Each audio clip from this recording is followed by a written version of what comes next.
Gang, Friday, June the 7th. Hey, I hope it's not as humid when you do this workout as it was for me. Very humid, very, very sweaty, obviously, as you can see. So I just got done this workout, tested it the day before you're gonna do it. And the reason I wanted to, I always test these, but I really wanted to know where we should set the cap today. We're gonna go with 21 minutes, maybe 22. I'll have a talk with Laura later. We'll compromise on something, but we have to have a cap on this one.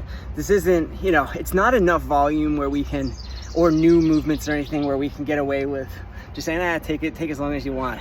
These are movements familiar to us where, you should have a pretty good idea of how to strategize the volume that we're asking you to do. So really what it is, if I'm being honest with you, when we programmed it, it's a bit of Kelly. Kelly is a benchmark workout where replace the deadlifts of today with a 400-meter run, up it from 3 rounds to 5 rounds, and then you have Kelly.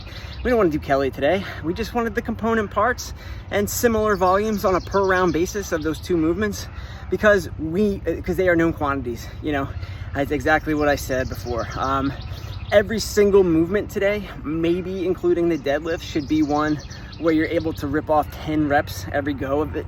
And then your time really comes down to how much rest do you need between movements and how quickly do you get back on the thing. I guess that's saying the same thing, but also how heavy do you go in the deads and how long does it take you to change the plates? Because third week in a row, on purpose, of course, this is a ramping deadlift WOD, meaning that you are expected to increase the loading of your barbell each round.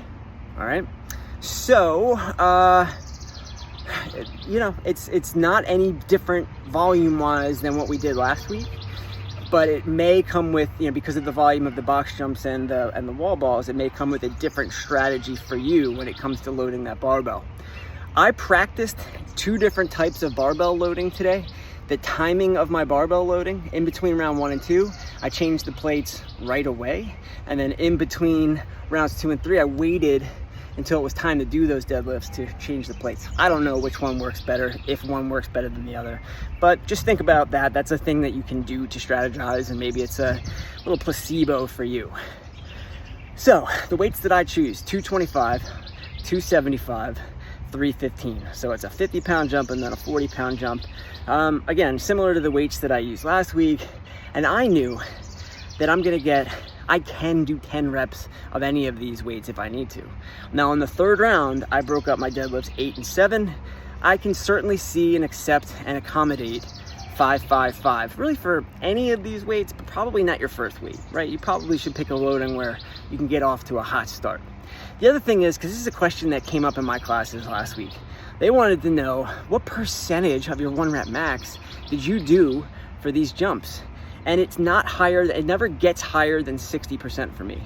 I think 225 is it's a little less than 50%, it's like 48. 275 jumps up to like 55, and then 315 is like 60, 61% or something like that. So you can use that as a guideline, but I don't want to stop you. I don't want to stop you there. We all have different reasons for why we're at where we are with our 1 rep max deadlift. I'm where I am because I've been doing it for 20 years. You might be where you are because you've been doing it for 1 year and your capacity is way higher than that. So I don't want to stop people at percentages just because that's the percentage that I used. I worked really hard for my 1 rep max, but I'm not repping it out anytime soon. So I really don't love basing my percentages on it. In fact, I didn't. I picked the weights that I knew I could do in the context of this workout, in the context of the intent or the strategy that I'm giving you. And that is, again, let's say you should be able to do touch and go, 5 reps touch and go at any of these loadings, and more than 5, like between 5 and 10 every time you pick it up. That'd be ideal. And then as far as the box jumps are concerned and the wall balls, again, those are the known quantity movements. Those are the ones where you should know, again, like loading wise on the ball, I can do 10 of these every time I pick it up. Do I want you to be able to do more than 10? Yes. Box jumps, same idea, 10 without resting. But also, what is resting on box jumps? Maybe just slow the pace down, move at a pace where you can do all 30 without it feeling like a sprint. That's the way to go on a big volume, sort of chipper like today is. All right, guys, enjoy this one. Again, I hope it's not as hot as it was for me, because it became a thing of like my wall balls getting wet or my hands are getting slippery on this deadlift, and I don't love using chalk on a WOD like this, so I didn't.